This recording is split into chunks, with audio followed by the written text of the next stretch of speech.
Hello and welcome to the online platform of Rouse Academy for Competitive Exams. And I, Pragya Pandey, welcome you all to our very special series on daily news review. बात करते हैं आज के महत्वपूर्ण articles के बारे में। सबसे पहले हम चर्चा करेंगे लोकसभा ने रिसेंटली अप्रूव कर दिए हैं 3 अमेंडमेंट जो कि यहाँ पर होने वाले थे भारतीय न्याय संहिता बिल में, भारतीय साक्ष्य बिल में और भारतीय नागरिक सुरक्षा संहिता बिल के अंदर। चलिए समझते हैं, अच्छे से डिस्कस करते हैं। लोकसभा ने यहाँ पर जो एम था कि हमें अपने जो 3 बिल हैं जो दशकों पुराने हमें यहाँ पर देखने के लिए मिल रहे हैं, इनको यहाँ पर मॉडर्नाइज करना है। इंडिया के क्रिमिनल लॉज की अगर हम बात करें जो कि कॉलोनियल टाइम से चले आ रहे हैं, इसके अंदर ये जो डीप रूटेड कुछ फ्लॉज हैं जो कि समय के साथ चेंज हो जाती है, इसे यहाँ पर दूर करना है। अब हुआ क्या है, सबसे पहले हमारे पास आया है भारतीय न्याय संहिता बिल। ओके, भारतीय न्याय संहिता बिल की अगर हम बात करें, ये इंडियन पीनल कोड 1860s को यहाँ पर रिप्लेस करने वाला है। भारतीय साक्ष्य संहिता बिल की अगर हम भारतीय साक्ष्य बिल की अगर हम यहाँ पर बात करें तो ये इंडियन एविडेंस एक्ट 1872 को यहाँ पर चेंज करेगा। और लास्टली भारतीय नागरिक सुरक्षा संहिता बिल की बात करें तो ये रिप्लेस करेगा कोड ऑफ क्रिमिनल प्रोसीजर 1898 को। अब देखिए यहाँ पर चेंजेस क्या किए गए। सबसे पहले अगर हम बात करें भारतीय न्याय संहिता बिल के बारे में, ओके, तो यहाँ पर टेररिज्म को एक सेपरेट कैटेगरी में रखा है, एक जनरल क्राइम लॉ के अंदर लेकर आया गया है। दैट मीन्स यहाँ पर ये जो मूव है इसका मुख्य उद्देश्य है कॉम्प्रिहेंसिव लीगल फ्रेमवर्क तैयार करना ताकि सेपरेटली टेररिज्म को डील किया जा सके। दूसरा अगर हम यहाँ पर बात करें तो इसके अंदर सेडिशन जो कि देशद्रोह शब्द है या जो देशद्रोह है जो कि प्री कॉलोनियल पीरियड की बात करते हैं, कॉलोनियल एरा की बात करते हैं, इसको यहाँ पर हटाया गया है क्योंकि ऐसा माना जा रहा था जो हमारी फ्रीडम ऑफ एक्सप्रेशन है, फ्रीडम ऑफ स्पीच है, उसके लिए कहीं ना कहीं ये जो सेडिशन शब्द है इसका गलत प्रयोग होता है। तीसरी चीज अगर हम यहाँ पर बात करें तो मॉब लिंचिंग को यहाँ पर एक पनिशेबल ऑफेंस माना गया है, जिसके अंदर अगर मॉब लिंचिंग में कोई भी व्यक्ति पाए जाते हैं तो इसके लिए इनको कड़े से कड़ा प्रावधान यानी डेथ पेनल्टी तक दी जा सकती है। नेक्स्ट अगर हम बात करें तो यहाँ पर इस पर्टिकुलर बिल में जो डॉक्टर्स हैं, ठीक है, अगर मेडिकल नेग्लिजेंस के थ्रू किसी पेशेंट की यहाँ पर डेथ हो जाती है तो डॉक्टर्स को क्रिमिनल प्रोसिक्यूशन से दूर रखा जा रहा है so that it can protect the doctors, क्योंकि इनके साथ आप देखेंगे कभी किसी मरीज की मृत्यु हो जाती है, कुछ हो जाता है तो परिजन डॉक्टर्स को ही यहाँ पर आरोपी मानने लगते हैं और उनके ऊपर डेडली अटैक्स तक करते हैं। नेक्स्ट अगर हम यहाँ पर बात करें तो हिट एंड रन केस को यहाँ पर 10 साल के लिए यहाँ पर सजा दी गई है इसके लिए। वहीं जो राजद्रोह टर्म है विच मीन्स जो government offence against the government, इसको यहाँ पर रिप्लेस कर दिया गया है विद द टर्म देशद्रोह, जिसका मतलब है offence against the nation. Okay, तो इन कुछ बिलों के साथ इसमें कुछ चेंजेस के साथ आप देखेंगे कुछ चेंजेस किए गए हैं। जैसे भारतीय नागरिक सुरक्षा संहिता बिल की बात करें तो इसके अंदर लगभग 177 सेक्शंस को मॉडिफाई किया गया है, कुछ नए सेक्शंस यहाँ पर जोड़े गए हैं, कुछ सब सेक्शंस यहाँ पर जोड़े गए हैं और इसी के साथ फाइनली इन अमेंडमेंट्स के साथ इन बिल्स को यहाँ पर पास कर दिया गया है। चूंकि हम पहले भी इनको बहुत ही ज़्यादा डिटेल में डिस्कस कर चुके हैं so I am not gonna discuss those again and again, rather आपको कमेंट सेक्शन में एक लिंक मिल जाएगा जिसके अंदर इन तीनों बिल के बारे में बहुत ही डिटेल में आर्टिकल्स यहाँ पर दिए गए हैं। बहुत अच्छे से इन आर्टिकल्स को लिखा गया है, ये ध्यान में रखते हुए कि आप यूपीएससी की तैयारी कर रहे हैं या फिर किसी और सर्विसेज की तैयारी कर रहे हैं, so each and every single point is there. चलिए बात करते हैं अगले आर्टिकल के बारे में। बात की जा रही है इंडिया के डिफेंस बजट को लेकर और एक कंसर्न यहाँ पर रेज किया जा रहा है। देखिए इंडियन आर्म फोर्स की जब हम बात करते हैं तो हम कहीं ना कहीं मॉडर्नाइजेशन को लेकर आज भी चैलेंज फेस कर रहे हैं, स्पेशली जब हम बात करते हैं अपनी एक स्ट्रेंथ बढ़ाने की। जब आप नदन सेक्टर में देख रहे हैं बहुत ज़्यादा प्रॉब्लम हो रखी है, जब आप देख रहे हैं कि सी रूट में हमें बहुत ज़्यादा प्रॉब्लम है, ऐसे में पर्टिकुलरली ये जो आर्टिकल है ये बात कर रहा है इंडियन एयरफोर्स को लेकर। देखिए जो medium multi role combat aircraft हैं ये जो प्रोग्राम शुरू किया गया था तो इसे कहीं ना कहीं मदर ऑफ ऑल प्रोक्योरमेंट बोला गया था। अब यहाँ पर ये भी एक लिमिटेशन फेस कर रहा है, क्योंकि जहाँ पर 126 एयरक्राफ्ट की ज़रूरत थी वहाँ आज की डेट में केवल और केवल 36 राफेल जेट्स ही हमें यहाँ पर देखने के लिए मिले हैं। वहीं अगर हम बात करें तो इस समय इंडियन एयरफोर्स का जो स्क्वाड्रन स्ट्रेंथ है वो केवल और केवल 32 है, जबकि माना ऐसा जा रहा है कि अगले कुछ दशकों में अगर बात करेंगे तब जाके बड़ी मुश्किल से ये 35 की जगह पर पहुंचेगा। इम्पॉर्टेंट क्यों है? देखिए, आईएएफ यहाँ पर जहाँ पर काम कर रहा है मॉडर्नाइजेशन को लेकर, चेंजेस को लेकर, वहीं धीरे धीरे जो हमारा डिफेंस बजट है ये कम होता जा रहा है। इस साल का जो सेंट्रल बजट था इसमें एक क्वेश्चन यहाँ पर निकल कर आया, एक शब्द का इस्तेमाल किया गया था अफोर्डेबल डिफेंस, जो कि कहीं ना कहीं गलत जैसा प्रतीत हो रहा है। अफोर्डेबल की जगह अफोर्डेबल इफेक्टिवनेस ज़्यादा ऑप्टिमल होता है जब हम बात कर रहे हैं मिलिट्री कैपेबिलिटी को लेकर, और इसका डिलेमा केवल इसी बात से निकाला जा सकता है where IAF decision to acquire 97 more Tejas MK1A fighters deviating from the plan 114 multi role fighter aircraft project, जो कि कहीं ना कहीं जब हम सिक्योरिटी पर्पस की बात कर रहे हैं, नदर्न बॉर्डर्स की बात कर रहे हैं, हम अपने नेबर्स वेस्टर्न कंट्रीज की बात करें, सो यहाँ पर जो एक डिप्लोमेटिक प्रेशर हमारे ऊपर बना हुआ है, जो आए दिन एक्ट्स यहाँ पर हो रहे हैं, ज़रूरत है कि हम अपनी सी पावर को यहाँ पर इंक्रीज करें, क्योंकि आपके पास चाइना है, जहाँ पर चाइना लगातार मॉडर्नाइज कर रहा है अपने आप को, नए नए इक्विपमेंट्स लेकर आ रहा है। ऐसे में हमारा डिफेंस बजट भी एक स्ट्रैटेजिकली प्लान होना चाहिए। जिन समस्याओं से हम यहाँ पर अभी फेस कर रहे हैं उसको ध्यान में रखते हुए ही बजट निर्धारित किया जाना चाहिए। साथ ही अगर बात करें तो एक तरफ जहाँ रशिया और यूक्रेन का वॉर हमें दिखाई दे रहा है, आज की डेट में आर्म रेस कहीं ना कहीं आपकी देश की एक सिक्योरिटी को यहाँ पर क्लियर कर रहा है। हालांकि हमारा एक जो ध्यान है कि हम आत्मनिर्भर भारत की बात कर रहे हैं, लेकिन इस समय एक इंडस्ट्रियल बेस प्रिपेयर्डनेस की आवश्यकता तो है ही, लेकिन कहीं ना कहीं आपके पास क्या है वो बहुत इंपॉर्टेंट है। देखिए, जब हम बात करते हैं कि कहीं भी कोई भी अटैक होता है तो you go to war with the industrial base you have, not the industrial base you want. तो जब हम आत्मनिर्भर की बात कर रहे हैं तो this what we want, the question is what we have right now which is very debatable. तो अगर हमारे पास सपोज मान के चलिए आज या कल में कोई ऐसी सिचुएशन आ जाती है जहां हमें इंडस्ट्रियल बेस की ज़रूरत है, जहां पर हमें बहुत ज़्यादा संसाधनों की आवश्यकता है, सो आर वी कैपेबल इनफ और नॉट। और इसी को लेकर जब इंडिया के डिफेंस बजट की बात की जाती है तो उसको कई बार एडजस्ट कर दिया जाता है कि भाई इन्फ्लेशन है, कभी दूसरी प्रॉब्लम्स है। और इस बार भी अगर आप देखेंगे तो जो सेंट्रल गवर्नमेंट का बजट है वो 2012-13 के मुकाबले में इस बार और कम हो गया है। 2012-13 में बात करें तो यही डिफेंस बजट हमारा 16.4% हुआ करता था, जो कि आज की डेट में 13.3% हमें देखने के लिए मिला है। वहीं अगर हम बात करें तो 13,746 करोड़ का एक डेफिसिट हमें देखने मिला था in the allocated capital acquisition budget for 23-24, जो कि अपने आप में एक कंसर्न है कि हम इसका इस्तेमाल ही नहीं कर पा रहे हैं। इंडिया की अगर हम बात करें तो रिसर्च और डेवलपमेंट में देखिए, जब आप सारी चीज़ों की बात कर रहे हैं, एक सबसे इंपॉर्टेंट पॉइंट आता है कि how much research and development we are doing when it comes to defence mechanism. ऐसे में इंडिया स्टैंड करता है केवल और केवल 0.7%, अपनी जीडीपी का केवल 0.07% हम R&D पे खर्च करते हैं। और ऐसे में ग्लोबल लेवल पर आप देखेंगे, ग्लोबल इनोवेशन इंडेक्स में अगर आप देखेंगे तो भारत की रैंक बहुत ही चौंका देने वाली है, विच इज़ ओनली 53। वहीं अगर आप चाइना की बात करिए तो देखिए, हम चाइना से कई बार कंपटीशन करते हैं तो हमें लगता है बजट में भी कंपटीशन करना चाहिए।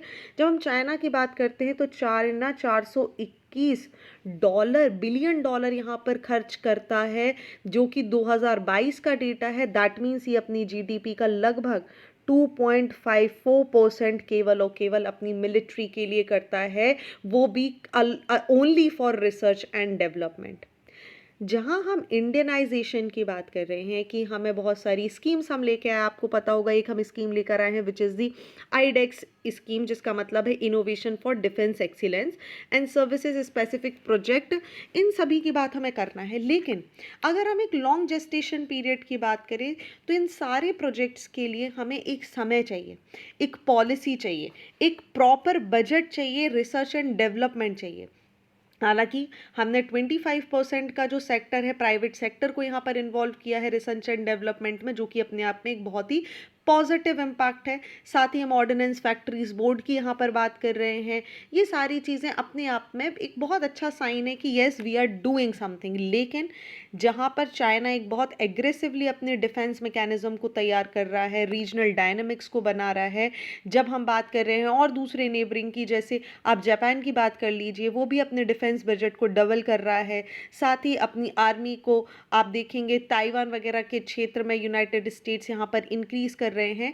ऐसे में ज़रूरी हो जाता है कि व्हाट इंडिया इज़ डूइंग, क्योंकि जियो पॉलिटिकल लैंडस्केप पर अगर आप बात करेंगे तो यस बिल्कुल शांति बहुत ज़्यादा आवश्यक है, लेकिन जब आपके नेबर्स एक एग्रेसिव पॉलिसी के थ्रू यहाँ पर रन कर रहे हैं तो हमारा अपने आप को प्रिपेयर रखना भी बहुत ज़्यादा आवश्यक है।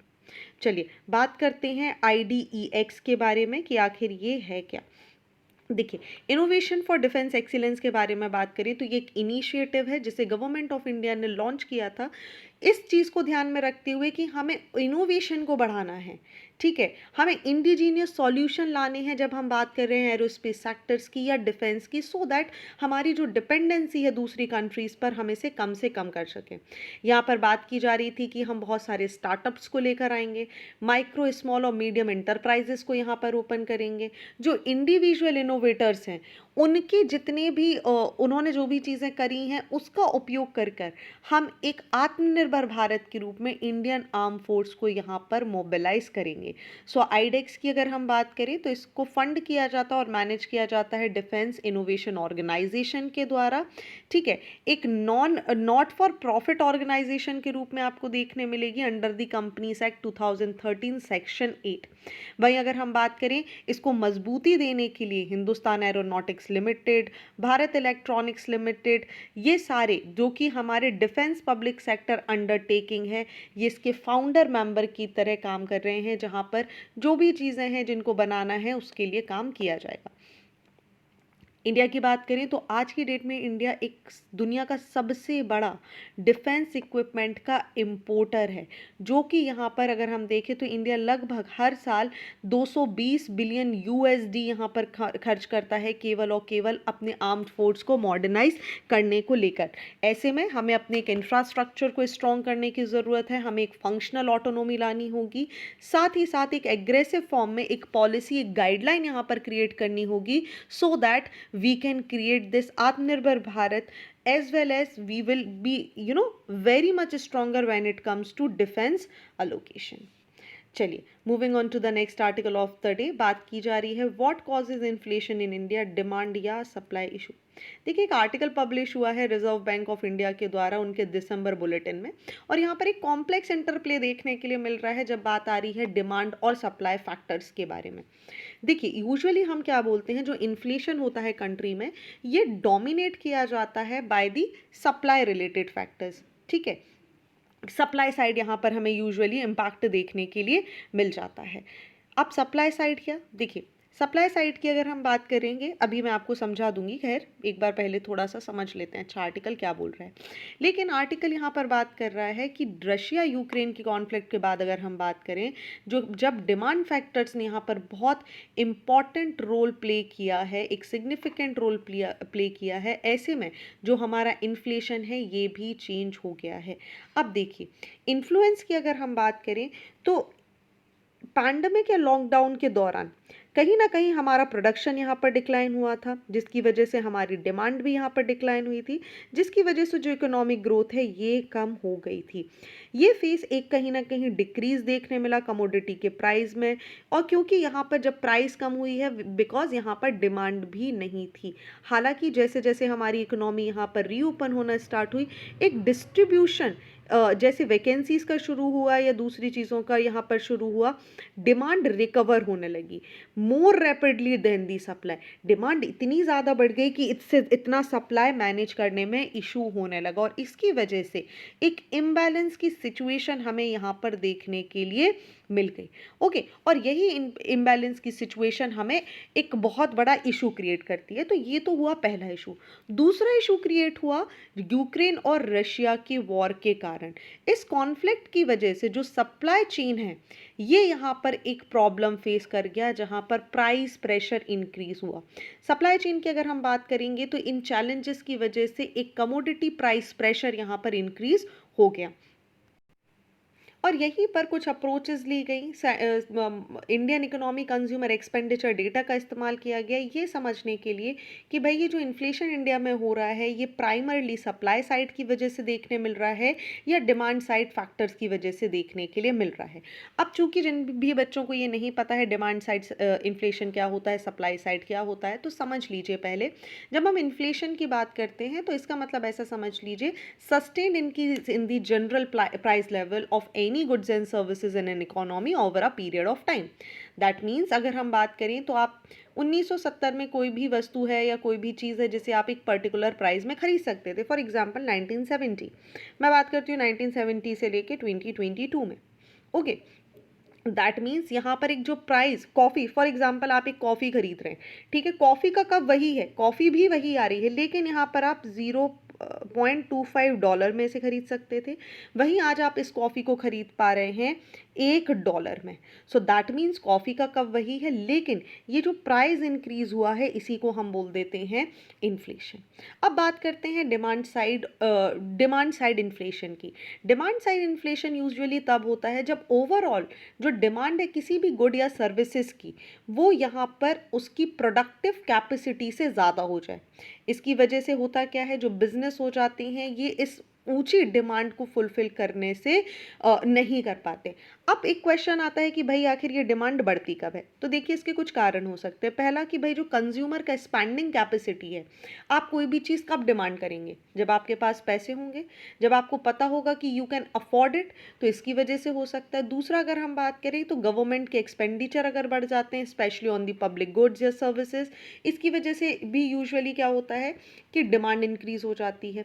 थर्ड अगर हम बात करें तो किसी भी चीज़ पर भाई बैंक अगर कई बार इंटरेस्ट रेट कम कर देता है कि भाई आप कोई भी चीज़ खरीदेंगे, फॉर एग्जांपल आप कुछ साल पहले गए, आपको एक मकान खरीदा था, बैंक ने बोला कि ठीक है हम सालाना रूप से आपसे 10% इंटरेस्ट रेट लेंगे। आप बोलेंगे तो बहुत महंगा, मैं नहीं खरीद पाऊंगा।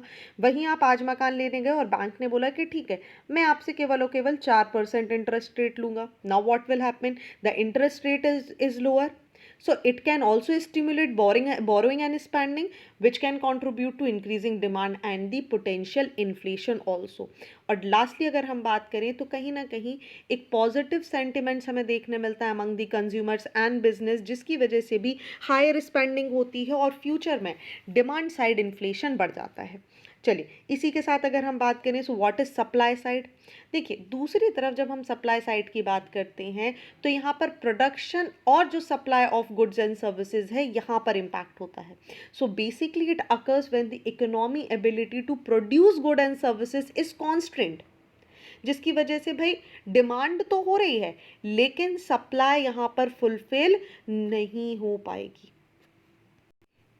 अब ये प्रॉब्लम कब हो रही, देखिए जब आपके पास सबसे पहले शॉर्टेज ऑफ रॉ मटेरियल हो, दैट मीन्स सप्लाई चेन का इम्पैक्ट हो जाना। और सप्लाई चेन इम्पैक्ट कब हो सकती है, जब नेचुरल डिजास्टर की सिचुएशन क्रिएट हो, प्रोडक्शन ऑफ गुड नहीं देखने मिल रहे हो। समझिए देखिए हम बहुत सारी जगह से रॉ मटेरियल ले रहे हैं, फॉर एग्जाम्पल यूक्रेन और रशिया की वजह से एक इम्पैक्ट होना, दैट मीन्स हमारे पास शॉर्टेज ऑफ रॉ मटेरियल हुआ।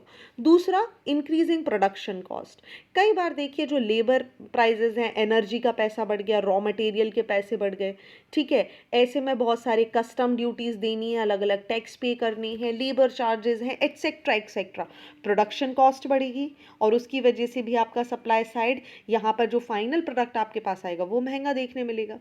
तीसरा अगर हम बात करें तो कई बार जो एडवांसमेंट है टेक्नोलॉजी और इनोवेशन में, it can also improve productivity but they may also lead to the higher cost, और हायर कॉस्ट का मतलब होगा in short term business invest in the new technologies. Next, government के रेगुलेशंस की बात करें, पॉलिसीज और रेगुलेशन भी इम्पैक्ट कर सकते हैं सप्लाई चेन को, जैसे ट्रेड रिस्ट्रिक्शन हो गया, ठीक है, या फिर इसकी वजह से इंडिया ने डिसाइड कर लिया कि हम पर्टिकुलर कंट्री के साथ काम नहीं करेंगे। सो ये सारी चीज़ें हमारी दोनों चीज़ों को इम्पैक्ट करते हैं। चलिए, moving back on to the article, यहाँ पर हमें समझना होगा कि आखिर और क्या क्या चेंजेस हुए। तो जैसा मैं आपको बता रही थी यूक्रेन और रशिया के टाइम पर, तो ये क्या इम्पैक्ट करेगा, ये बात कर रहा है सप्लाई चेन चैलेंज के बारे में। अब जब अलग अलग चीज़ों को यहाँ पर एनालाइज किया गया तो एक अनएक्सपेक्टेड शिफ्ट हमें देखने मिला प्राइजेस और क्वांटिटी के बीच में। इन्फ्लेशन की जब हम बात कर रहे हैं, so basically it is labelled as the demand driven when there is unforeseen shift in the both prices and quantity in same direction which is reflecting change in the demand. Supply driven inflation की हम बात कर रहे हैं, so when unexpected changes in the price and quantities move in opposite direction indicating shift in the supply. So कुछ ऐसी चीज़ों की अगर हम बात करें, इसी को रिवील करने के लिए इस्तेमाल किया गया कंज्यूमर प्राइस इंडेक्स। कैटेगरीज जैसे vegetable, oil, fat, milk, eggs, pulses, sugar frequently encounter supply side constant, जिसकी वजह से आपको सप्लाई साइड इन्फ्लेशन ज़्यादा में देखने मिलेगा। लेकिन items like non alcoholic beverages, personal care product, health related goods are primary influenced by the demand side factor, जो कि अपने आप में एक डाइवर्स नेचर ऑफ इन्फ्लेशन हमें देखने के लिए मिलता है। सो अगर हम बात करें तो 2019 से 20 के जो बीच का टाइम पीरियड था, जहां पर एक्सेसिव रेनफॉल हुआ था, इसकी वजह से डिसरप्शन हमें देखने के लिए मिले, पैंडमिक की सिचुएशन आ गई, फिर रशिया और यूक्रेन का वॉर आ गया, इसकी वजह से एक सप्लाई चेन कॉन्स्ट्रेंट यहां पर अटैक हुआ। और 2019 से 20 के बीच में जो हमें सबसे ज़्यादा प्रॉब्लम फेस करनी पड़ी थी, which is due to the supply chain inflation. Okay, वहीं अगर हम आगे पीरियड की बात करें तो जैसे ही हमारा कोविड-19 क्राइसिस यहाँ पर हमें देखने मिला, कुछ टाइम के बाद आप अचानक से देखेंगे डिमांड बढ़ गई चीज़ों की। जैसे ही कोविड-19 यहाँ पर ख़त्म होने लगा था तो चीज़ों की डिमांड बढ़ने लगी, और इसकी वजह से अचानक से हमारे पास एक पीक आ गया, और जिसके कारण डिमांड साइड इन्फ्लेशन भी हमें देखने के लिए मिला। ओके, चलिए, ये था इस आर्टिकल के बारे में। Moving on to the next article of the day, और हमारे सामने है outcomes of the COP28 climate summit. बहुत छोटा सा आर्टिकल है, हम अच्छे से डिस्कस कर लेंगे, हम पहले भी कई बार इसको डिस्कस कर चुके हैं। सो 28वां सेशन यहाँ पर कंप्लीट हो चुका है कॉन्फ्रेंस ऑफ पार्टीज़ का। दुबई में इसको कंडक्ट कराया जा चुका है, और United nation framework convention on climate change के तहत इसके कंप्लीट होने पर कुछ की हाइलाइट्स को हमें डिस्कस करना है। सबसे पहले हम बात करेंगे लॉस एंड डैमेज फंड को लेकर। इस एग्रीमेंट के तहत COP27 में जहां पर लॉस एंड डैमेज फंड की बात की गई थी, फाइनली COP28 में से ऑपरेशनलाइज करने की बात की जा रही है। लेकिन एक बड़ी चिंता का विषय है कि केवल और केवल $790 बिलियन हैज़ बीन प्लेज्ड सो फार, जो कि पहले जो डिसाइड किया गया था, सारी कंट्रीज बोल रही थी कि नहीं, हम तो 100 बिलियन टू 400 बिलियन एनुअली यहाँ पर दे देंगे, वो यहाँ पर पीछे। और इसमें एक सबसे चौंकाने का विषय है यूएस, जो कि ऐतिहासिक रूप से सबसे बड़ा कार्बन का एमिटर बन रहा है। इसने केवल और केवल, इसने अकेले ही बस सिर्फ $17.5 मिलियन यहाँ पर इन्वेस्ट किए हैं, विच इज़ क्वाइट शॉकिंग। इसकी वजह से एक कंसर्न हमें देखने मिल रहा है कि ठीक है, हमने बात तो कर ली, but what about the access to the fund? Limited access है, लीगल ऑटोनॉमी क्या है, फ्लैक्सिबिलिटी क्या है, डिसीजन मेकिंग अथॉरिटी कौन सी होगी, फंड के लिए रिस्पॉन्सिवनेस क्या है, किस इमरजेंसीज में इसका इस्तेमाल किया जा सकेगा, ये अभी भी क्वेश्चन का विषय है जो कि अनआंसर्ड रह गया है। नेक्स्ट अगर हम बात करें तो यहाँ पर बात की गई है पहली ग्लोबल स्टॉक टेक की। देखिए, global stock take report 28th COP28 में इसको यहाँ पर ये सामने आई थी, जिसमें बात किया गया था कि किस तरीके से कंट्रीज़ ये पता लगा सकती हैं कि उनकी कलेक्टिव प्रोग्रेस क्या है टुवर्ड्स दी पेरिस एग्रीमेंट। और इसको यहाँ पर कंटिन्यू रखने की बात की जा रही है। जब हम ग्लोबल स्टॉक टेक की बात कर रहे हैं तो इसे हर 5 साल में यहाँ पर और पता लगा जाएगा कि कंट्रीज़ का जो इंडिविजुअल कंट्री का एफर्ट है ग्रीन हाउस गैसेज एमिशन में, वो किस तरीके से हमें देखने मिल रहा है और क्या यहाँ पर ट्रांजिशन किए हैं रिन्यूएबल एनर्जी को लेकर। सो इसको यहाँ पर काफ़ी प्रेस किया गया है कि okay finally we have started doing it and we should continue with it. वहीं COP28 की बात करें तो कंट्रीज़ ने यहाँ पर कुछ कंट्रीज़ ने कमिट किया है कि वो फॉसिल फ्यूल को पूरी तरीके से ख़त्म कर देंगी और ट्रिपल कर देंगी अपनी रिन्यूएबल एनर्जी कैपेसिटी को बाय 2030। लगभग 20 से भी ज़्यादा नेशंस ने यहाँ पर प्लाच किया है कि वो न्यूक्लियर एनर्जी को यहाँ पर ट्रिपल कर देंगे क्योंकि इसे रिन्यूएबल एनर्जी का सोर्स माना जा रहा है। साथ ही जो फॉसिल फ्यूल है इसका कम से कम इस्तेमाल किया जाएगा एनर्जी सिस्टम में, और साथ ही अलाउ किया गया कि भाई जितना आप एनर्जी सेक्टर की बात कर रहे हैं फॉसिल फ्यूल का कम से कम इस्तेमाल कीजिए। लेकिन बहुत सारी कंट्रीज़ हैं हु फेस्ड द प्रॉब्लम कि भाई हम फॉसिल फ्यूल को दूर नहीं कर सकते, तो इनको अभी भी अलाउ किया गया है कि आप प्लास्टिक, ट्रांसपोर्ट और एग्रीकल्चर में, ठीक है, फॉसिल फ्यूल का इस्तेमाल कर सकते हैं जब तक आप यहाँ पर एक ट्रांजिशनल फ्यूल सिस्टम नहीं क्रिएट कर लेते हैं।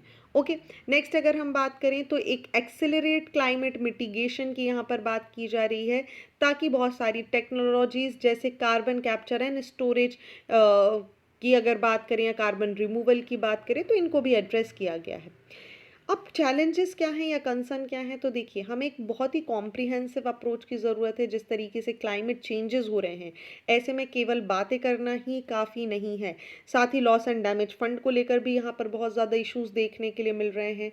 तीसरा अगर हम बात करें तो ट्रांजिशनल फ्यूल्स जिसको यहाँ पर मेंशन किया गया है वो भी उसको लेकर जब आप बात कर रहे हैं कार्बन कैप्चर स्टोरेज टेक्निक की, जो कि अभी भी अनप्रूवन टेक्नोलॉजी है कि इससे किस तरीके के रिडक्शन होंगे इसके बारे में कोई खास बात नहीं की जा सकती। ओके, तो ये कुछ चीज़ें थी जो आपको पता होना चाहिए। आगे अगर हम बात करें तो यहाँ पर एक और बहुत ही महत्वपूर्ण चीज़ दी गई है which is the methane pledge. Global methane pledge की बात करें तो आपको याद रखना होगा COP26 में इसको यहाँ पर लॉन्च किया गया था और यहाँ पर इसको फिर से अटेंशन देखने मिला 2028 में। Climate and clean air coalition की बात करें तो एक नया सेक्रेटरीट बना है जिसके अंदर $1 बिलियन यहाँ पर निकालने की बात की जा रही है just for the sake of methane reduction. 150 से भी ज़्यादा कंट्रीज़ ने इसको यहाँ पर साइन किया है और सभी ने डिसाइड किया है कि भाई हम मीथेन को यहाँ पर कम से कम मीथेन को यहाँ पर बहुत कम कर देंगे। ओके, अब इंडिया में अगर हम बात करें तो इंडिया में मीथेन आने का सबसे बड़ा कारण है rice cultivation and live stock rearing, जिसकी वजह से जो कहीं ना कहीं एक तरीके से हमारे मार्जिनल फार्मर्स को यहाँ पर सपोर्ट भी करता है। सो इंडिया के लिए अभी भी ये थोड़ा सा चैलेंजिंग विषय है कि हम इसको किस तरीके से इससे यहाँ पर निपटेंगे।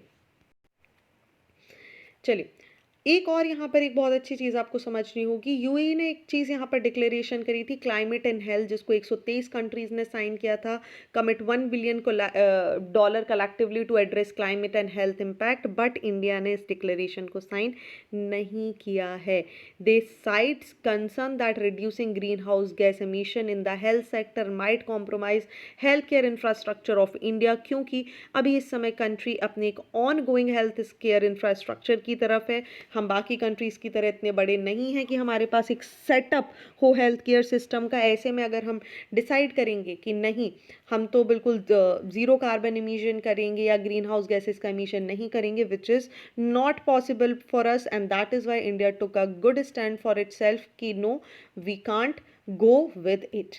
चलिए आगे बढ़ते हैं, लेकिन आप मुझे बताएंगे व्हाट इज़ अल्टेरा। ठीक है, मैं यहाँ पर इसको अंडरलाइन कर देती हूँ, अल्टेरा इनिशिएटिव, अल्टेरा इन्वेस्टमेंट एक क्लाइमेट फोकस्ड इन्वेस्टमेंट व्हीकल है।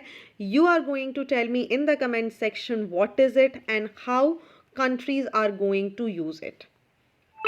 चलिए moving on to the next article of the day, बात की जा रही है WHO ने टैग कर दिया है JN.1 जो कि कोरोना का वेरिएंट है और बोला है कि it's a variant of interest क्योंकि ये डिफरेंट है अपने एंसेस्टर से। वर्ल्ड हेल्थ ऑर्गेनाइजेशन ने डेजिग्नेट कर दिया है कोविड-19 सब वेरिएंट JN.1 को as the variant of interest. That means यहाँ पर बात की जा रही है जो इसका एंसेस्टर था विच इज़ दी BA.2.86, जिसको हम पायरोला के नाम से भी जानते हैं, ठीक है, आपको पता होगा पायरोला, इससे ये अलग है। ये डिसीजन यहाँ पर क्यों आया है, देखिए JN.1 इसका यहाँ पर लगातार प्रेवेलेंस हमें देखने मिल रहा है। वहीं अगर हम बात करें तो JN.1 is now been recognise independently, क्योंकि इसका जो स्प्रेड है ये अचानक से हमें देखने के लिए मिल रहा है। अब देखिए, जब हम JN.1 की बात कर रहे हैं जो कि सब वेरिएंट हो जाता है BA.2.86 का, जो कि पायरोलो भी था, इसको सबसे पहले डिटेक्ट किया गया था यूनाइटेड स्टेट्स में सितंबर के आसपास। और धीरे धीरे अगर हम देखेंगे तो आज इंडिया में, स्पेशली अगर बात करेंगे केरला और तमिलनाडु के आसपास के क्षेत्रों में, तो इसके केसेस में लगातार वृद्धि होती जा रही है। JN.1 की अगर बात करें तो इसका एक ही यहाँ पर चेंजेस देखने मिलेगा, that it has only one additional mutation on the spike protein, जो कि पायरेला में नहीं था। वहीं इसके number of spike proteins mutation जो है वो भी ज़्यादा आपको देखने के लिए मिल रहे हैं, इसीलिए इसका जो स्प्रेड है ये भी बढ़ता जा रहा है। वहीं अगर हम बात करें तो कोई खास एविडेंस नहीं है जो कि ये सजेस्ट करें कि JN.1 बहुत ज़्यादा सीवियर सिम्टम्स लेकर आ रहा है, या इसका जो स्प्रेड है वो दूसरे वेरिएंट से बहुत ज़्यादा है। बट अगर हम WHO के हिसाब से बात करें तो पायरोला और JN.1 दोनों यहाँ पर इफेक्टिवली न्यूट्रलाइज हो सकते हैं by the serum from the infected and the vaccinated individual.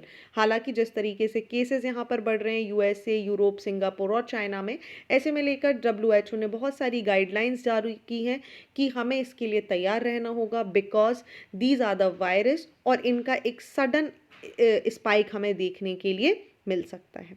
चलिए, तो ये थे आज के महत्वपूर्ण आर्टिकल। आई होप आपको सारी चीज़ें क्लियर हो चुकी होंगी। बात करते हैं मेंस के क्वेश्चन ऑफ द डे के बारे में। Here are 2 very important question in front of your screen. So what all you have to do, just write the answer, click the photograph and upload it on our website. So thank you for watching this video. Do not forget to hit like button, comment your valuable feedback, and also press the subscribe button to never miss any updates. Thank you and see you soon.